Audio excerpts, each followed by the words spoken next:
নির্বাচনে হেরে গিয়ে আবারও আদালতের দ্বারস্থ হয়েছেন বাংলাদেশ চলচ্চিত্র শিল্পী সমিতির সমালোচিত সাধারণ সম্পাদক নিপুণ আক্তার। নির্বাচনে মিশা ডিপজলের প্যানেলের কাছে হেরে তাদের গলায় ফুলের মালা পরিয়ে দিয়েছিলেন প্রতিদ্বন্দ্বী প্যানেলের এই সাধারণ সম্পাদক প্রার্থী। কিন্তু মাস না পেরোতেই সেই নির্বাচনকে প্রশ্নবিদ্ধ করে আদালতে রিট করেছেন সদ্য সাবেক এই সাধারণ সম্পাদক। তবে কি তার দেওয়া ফুলের মালা এখন মিশা ডিপজলের গলার কাঁটা হয়ে দাঁড়াবে?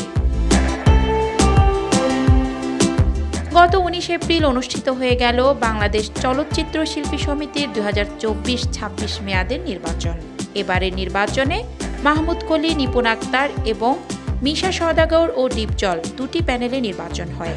সদস্যদের ভোটে মিশা ডিপজল প্যানেল থেকে সভাপতি পদে 265 ভোট পেয়ে বিজয়ী হয়েছেন মিশা সওদাগর।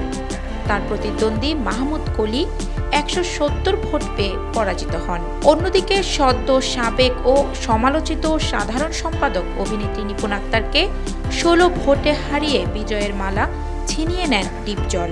তিনি 225 ভোট পেয়ে সাধারণ সম্পাদক হিসেবে নির্বাচিত হয়েছেন। ভোট অনুষ্ঠিত হওয়ার পরের দিন ভোরে নির্বাচন কমিশনার এই ফলাফল ঘোষণা করলে তা মেনে নিয়ে বিজয়ীদের ফুলের মালা গলায় পরিয়ে দেন নিপুণ। তবে মাস না ঘুরলেও মাথা ঘুরে গেছে এই অভিনেত্রীর, কারণ নির্বাচনের ফল বাতিল চেয়ে হাইকোর্টে রিট দায়ের করেছেন নির্বাচনে পরাজিত এই সাধারণ সম্পাদক প্রার্থী। চলতি মাসের 15 মে বুধবার আদালতে রিট দায়ের করেন নিপুণ। রিটে মিশা ডিপজলের নেতৃত্বাধীন কমিটির দায়িত্ব পালনে নিষেধাজ্ঞা চাওয়া হয়েছে। বিচারপতি নাইমা হায়দার ও বিচারপতি কাজী জিনাত হকের হাইকোর্ট বেঞ্চে রিট আবেদনটি দায়ের করা হয়। জানা গেছে, নির্বাচনে অনিয়ম ও কারচুপির অভিযোগ এনে এই ঘটনা তদন্তে কমিটি গঠনের নির্দেশনা চাওয়া হয়েছে এই রিটে। পাশাপাশি নতুন করে নির্বাচনের তফসিল ঘোষণার নির্দেশনাও চেয়েছেন এই অভিনেত্রী। এতদিন পর কেন এই রিট? গণমাধ্যম কর্মীদের এমন প্রশ্নের উত্তরে নিপুণ বলেন, রিট আরও আগে করা উচিত ছিল। ভোট হয়েছে শুক্রবার, ভোটের ফল এসেছে শনিবার সকালে। রোববারই রিটটি করার দরকার ছিল, কিন্তু আমি অসুস্থ হয়ে পড়া এবং জরুরি কাজে যুক্তরাজ্যে আসার কারণে সেটি করা সম্ভব হয়নি। আমি আসার সময় সবকিছু প্রসেস করে রেখে এসেছিলাম। গত মঙ্গলবার আমার আইনজীবীর মাধ্যমে রিটটি করেছি।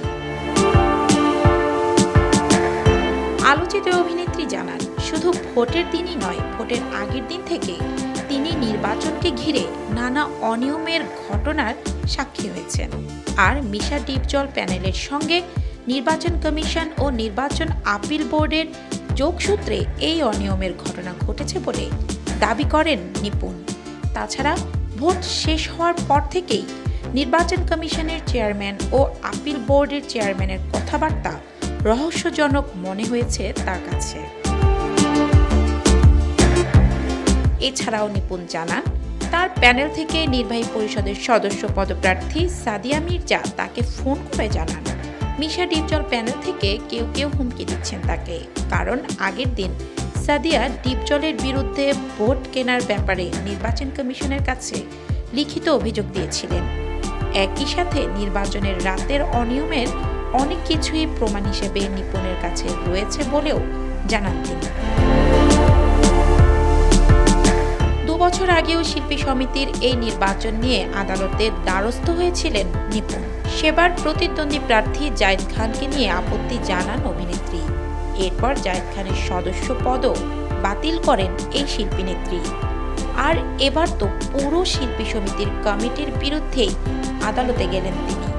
শিল্পী সমিতির এবারের নির্বাচনের ফল এবার কোথায় গিয়ে দাঁড়ায় সেটি এখন দেখার পালা। সাদা কালো।